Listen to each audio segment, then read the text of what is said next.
Hola hijos de puta XD, aquí el profanador con un nuevo video para el Ako Posting. Hoy vamos con otra teoría fe. ¿Cuál es la hora en la que Ako sale a robar tarta? Sin más mierdas, empecemos XD. Mi teoría inicia un 31 de noviembre de 1941. Como sabemos, Ako tiene 4 letras, ¿y?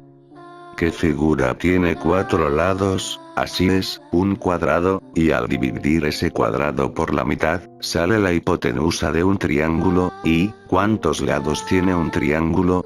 Así es, 3 lados. Significa que a las 3 de la madrugada aparecería, pero cabe recalcar que el triángulo es un símbolo Illuminati. Los Illuminatis tienen de referencia el número 7 y, al sumar 3 más 7 resulta ser 10, significa que Ako debería aparecer a las 3:10 de la madrugada, pero el que aparezca es muy subjetivo. Si pones el video de Ako haciendo jero jero, cuac, cuac.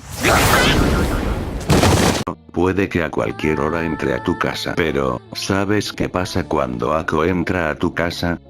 Primero empieza a revisar tu nevera que tu tío del gabacho te trajo, y te dirá con una voz diabólica: ¿Dónde está la tarta?